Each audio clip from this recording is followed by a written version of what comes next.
Salutare prieteni, numele meu este Sorin 4up și astăzi vreau să vă arăt, că până acum nu v-am arătat, cum să alegeți să intrați extraterestru sau marinar.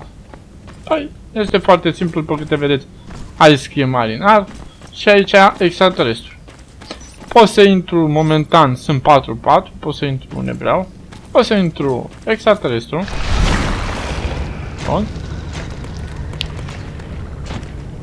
Acest server ne lasă să ne obișnuim cu extraterestrii evoluați, așa că o să apăs și o V și o să evoluez. După câte vedeți, vedeți un Nexus aici. Bine, meciul nu a început încă, de asta ne lasă. Fiecare dintre acestea oferă o abilitate. De exemplu, acesta îți oferă armură mai mare.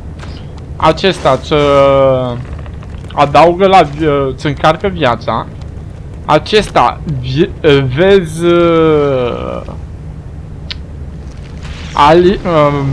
oponenți, vezi pe marinari prin ziduri. Și acesta desigur că îți reface energia mai repede. Dăm aici să ne creiem. Și după câte vedeți, sunt tonos. E cel mai mare upgrade posibil de la extraterestri. Deci mai mare de atâta nu este. Ca să fug mai repede, apăs shift. După câte vedeți punctul ăla galben, îl văd pe marinar. De fapt e un exo. Îl aștept aici. Și am și dat-o. Păcat că s-a dus timpul. Acum așteptăm să ne bage, să intre un comandant. Sper să intre un comandant cât mai repede. Ceea ce nu prea cred.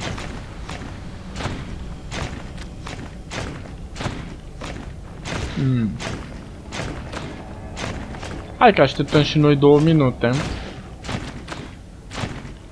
Nu fi foc și pară, 2 minute.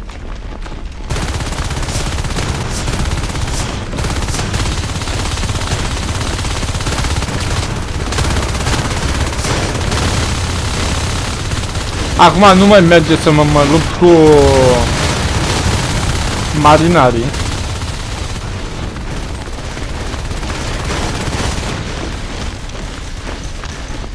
Ăsta e un loc foarte bun de ascuns. Ceva de genul.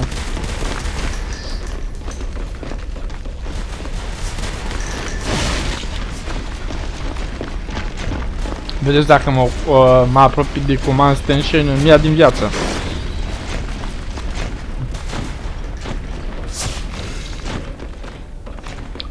Da, încă dacă fac 2, apăs 2, da? Și script, să zicem, un să zicem command station-ul, da? Se va vedea prin pereți. Vedeți? Acum o să scriu și pe portal. Să vedeți. Aoleu! Nu știam că acum ultima oară te poate omorâ.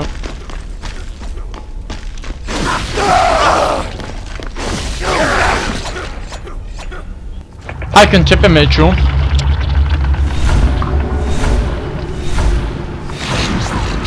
Ne ducem direct în false. Deci, v-am spus, fiecare zonă de aici are o denumire. Și aceasta aici se numește false. Este foarte important să fie a noastră.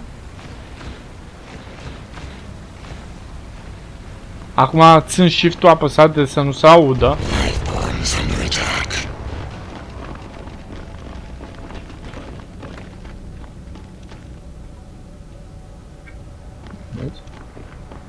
O să încerc să scriu pe unul, să vedeți cum îl vedem prin zid. Ia, s-a dus la energie. Mă duc să nu-i las să facă. Nu trebuie să-i lăsăm să facă energia. Să o construiască.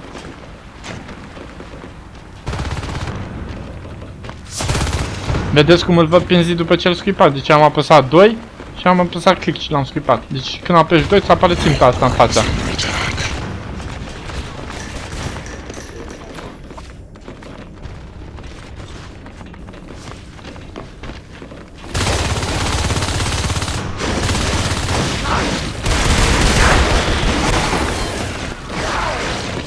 Îl dădea comandantul Macpac din bază. Eu te bă, mă. Hai să mă duc prin Hydro. Zona asta se numește Hydro.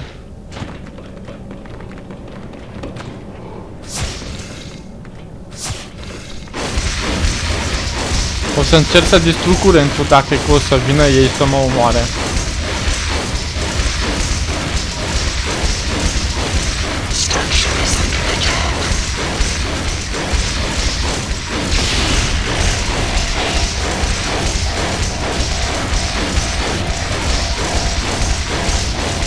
Hai că nu vin să mă omoare.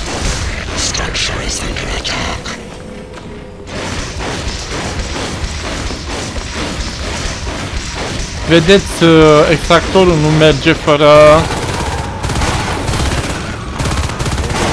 Ia uite mă, mă omoră. Nu-i nimica.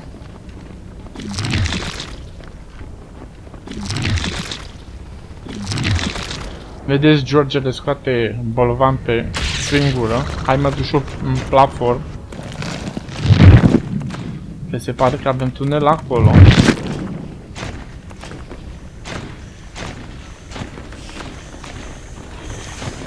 Vin.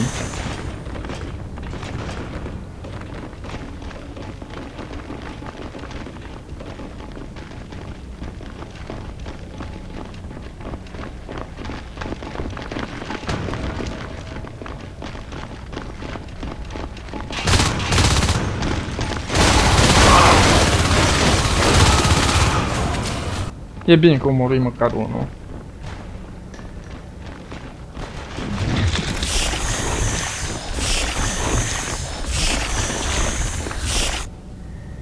Mă duc din nou în platform. E important să ținem și noi măcar o bază. Am decât 24 de resurse. Uite, scanează. N-a mers mecheria, am omorât decât unul.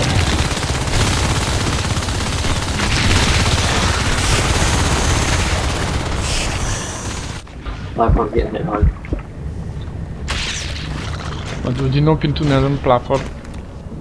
Stai să ajung și eu acolo.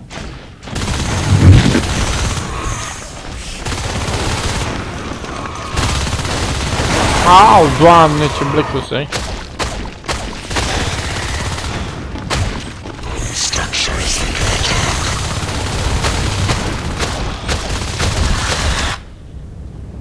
Mă duc din nou platform. Trebuie protejat tunelul. Altfel rămâne fără resurse.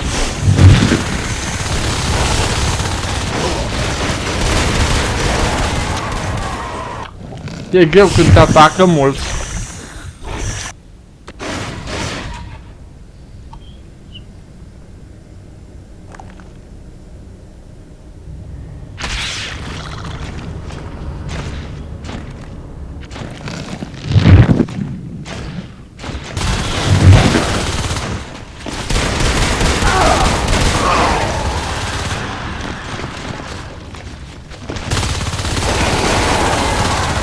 Na, n-am avut ce să-i fac aluia.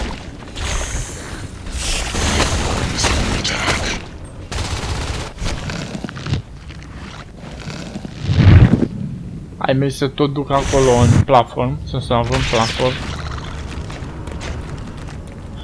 În timp ce ei construiesc pe altă parte extractoare și alte șmecherii.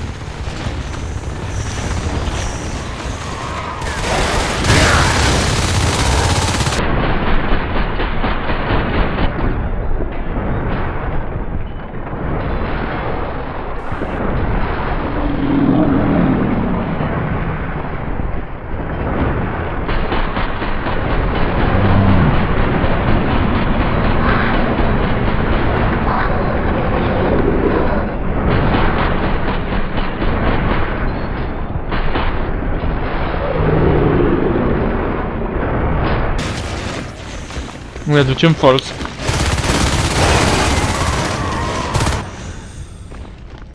Hai că mai avem puțin și facem și noi extraterestri mai evoluați.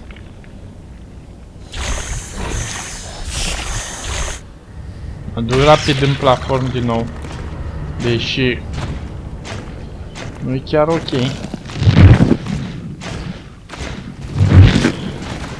Iată, omorât Georgele.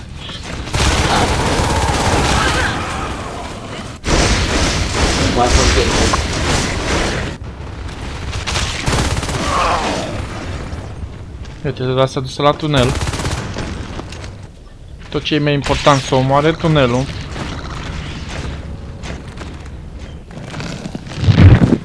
Pe om nu-l interesează altceva.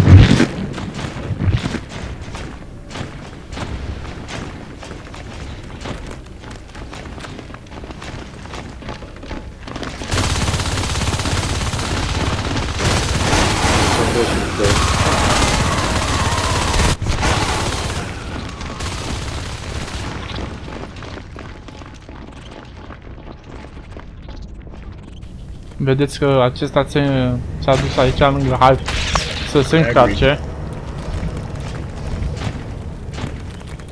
Hai că mă transform într-un extraterestru mai puternic, dar nu garantez că pot să fac cine știe ce.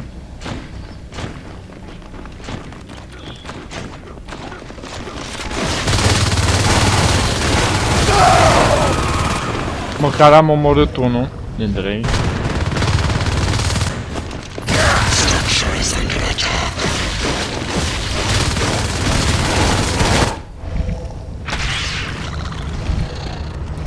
Dacă aș apuca Onos, deci mă trebuie 25 de puncte. Nu mă apuc eu Onos.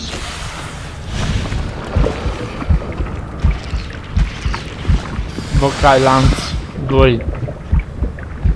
Cred că lasă pentru Onos. Eu mă transform în Faden. Uitați cum e acela, mă transform eu. Acest extraterestru poate să meargă foarte repede, deci poți să fugi de marinat foarte repede și poate să sară în sus iar foarte. Ia, hai să vedem.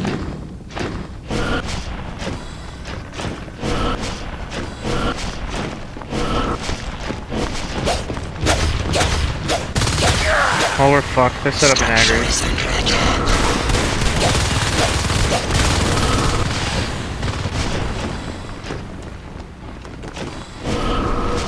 Se poate vedea cu ușurință cât de repede Exact. au fost.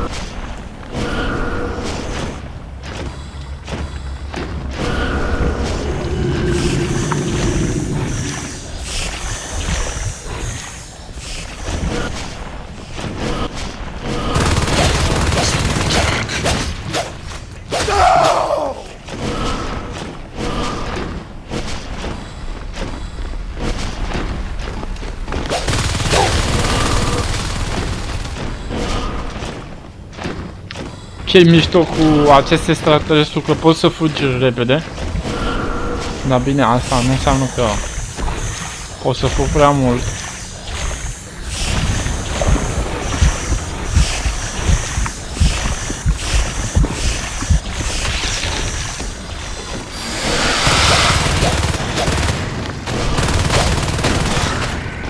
Unde s-a dus ăsta?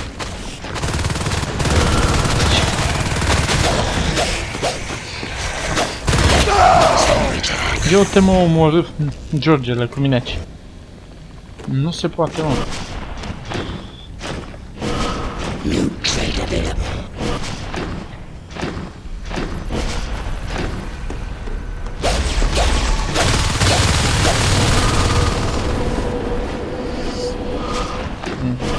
Se pare că acum am mai multă energie. E bun că e Hive-ul sus.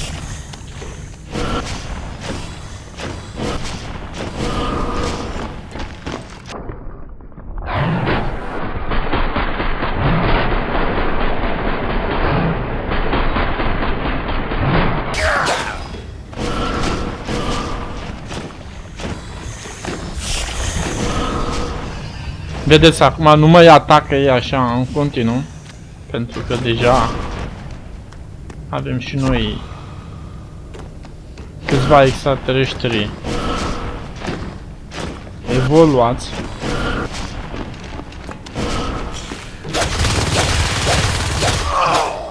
Ăsta stătea la pândă să mă omoare.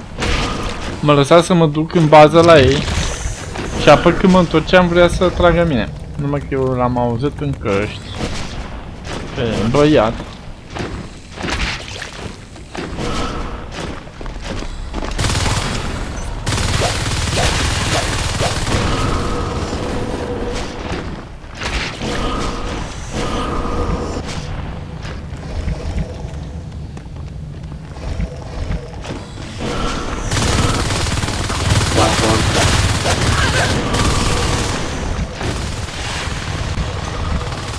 Nu mi se face energia repede.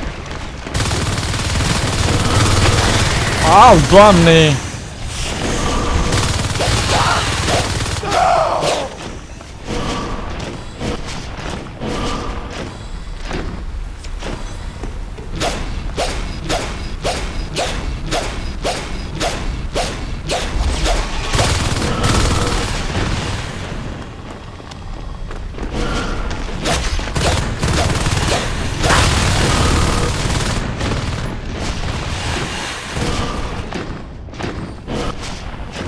Doamne, cât mai am de puțin.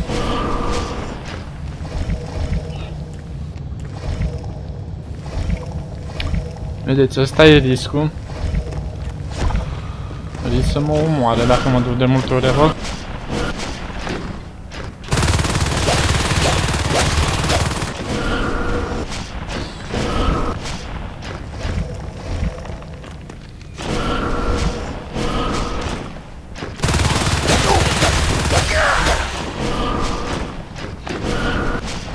Can you get that filtration guy, please? Deja au făcut upgrade la arme mai mari.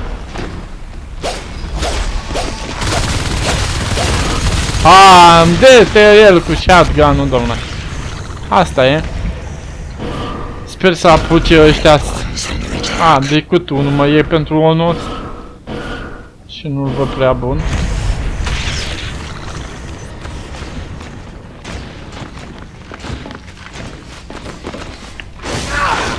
Dar mie mi-au frică de state pe oamenii ăștia acum.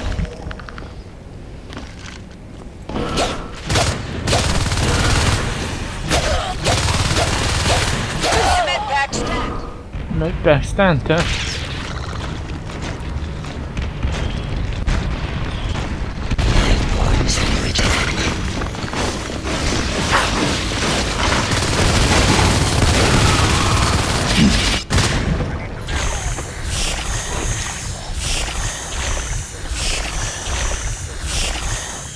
E greu să treacă ăsta de toate șmecherile ăștia.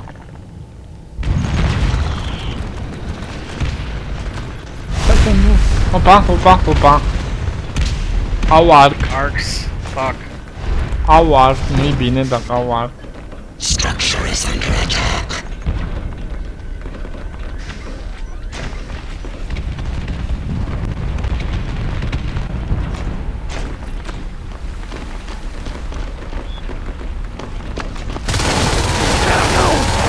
Mamă, Doamne, au armură, cred că cea mai mare armură posibilă.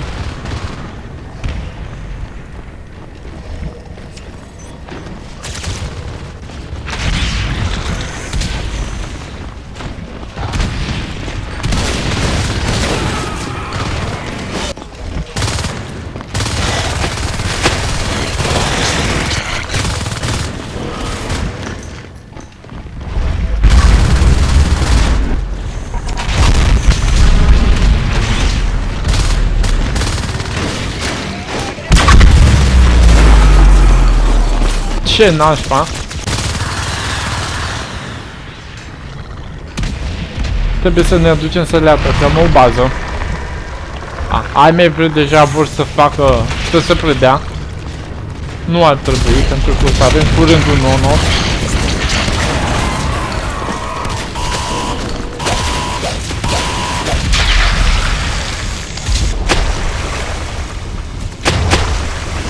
Ia uitați-o nostru.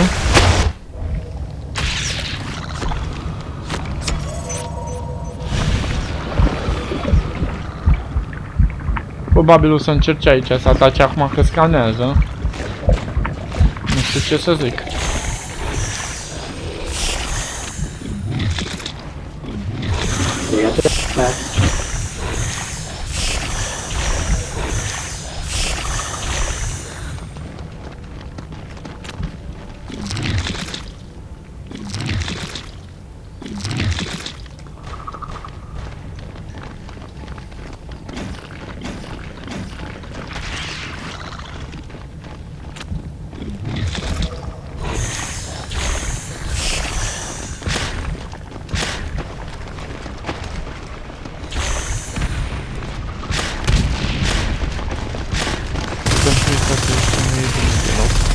Marinarea confortabilă de cred, deci pot să zboare, poate merge mai repede, deci super mai capă de statul.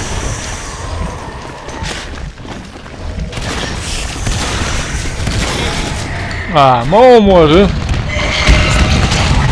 Ce să mai, acum ne putem preda cu adevărat.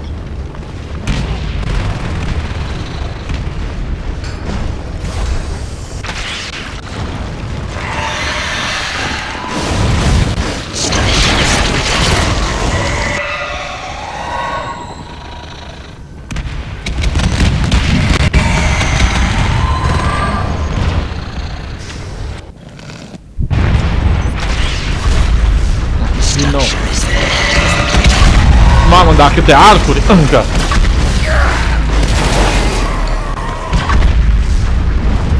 Da, o să luăm bătaie. Asta e.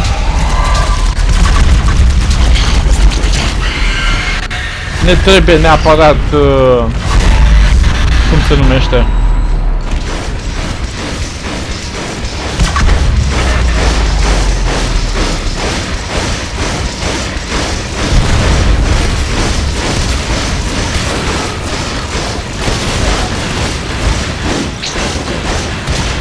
În sfârșit un upgrade, dar asta nu ne ajută foarte mult.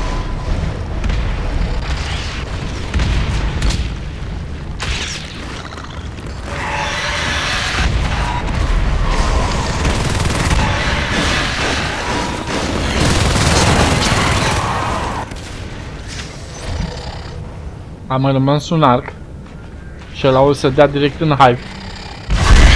Vedeți?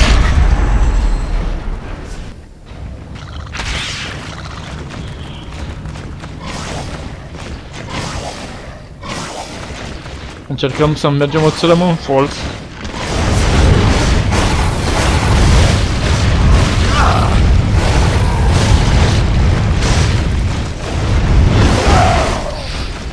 Direcția în false.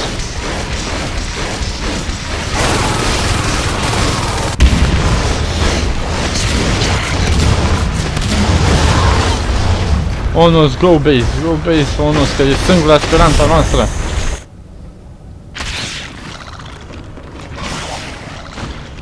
Singura speranța noastră e Onusul ăla.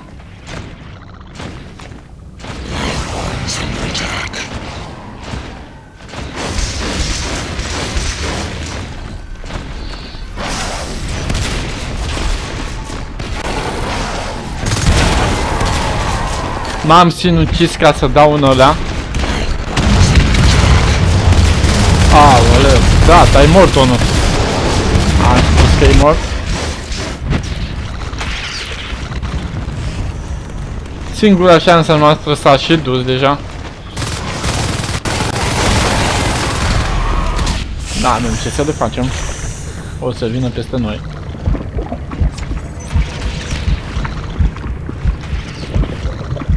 Apropo, dacă nu știți cum să comunicați, trebuie să apăsați ALT, să țineți apăsat ALT și să vorbiți.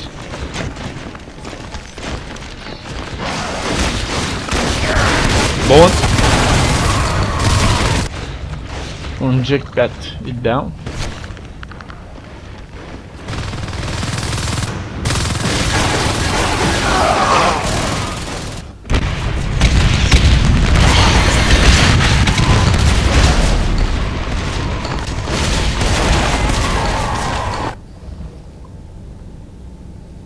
ar trebui să ne predăm. Sincer, sunt și eu de acord. Pentru asta apăsăm X și dăm vote consent. După câte vedeți, 7, mai ne trebuie 7 să ne predăm.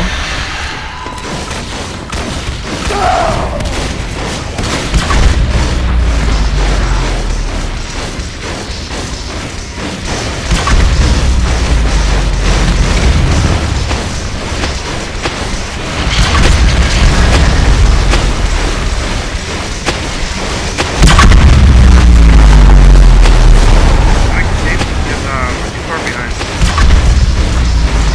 Trebuie să omorâm arcurile foarte rapid.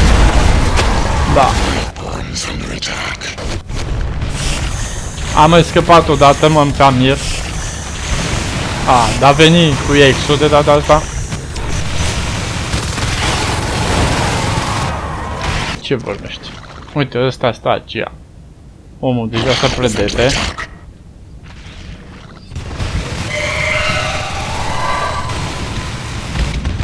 Ia uite. Hai că am luat bătaie, după câte vedeți.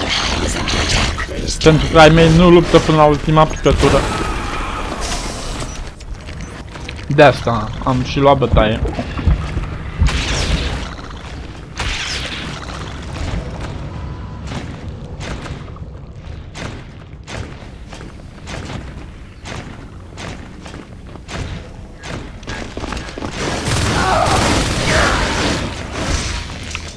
Hai să ne ducem aici. N-am ce să fac dacă mă duc aici. Explodează mina.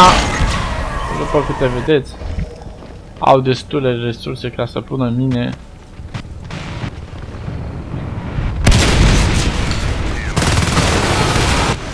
Ce să mai? N-avem ce să le facem.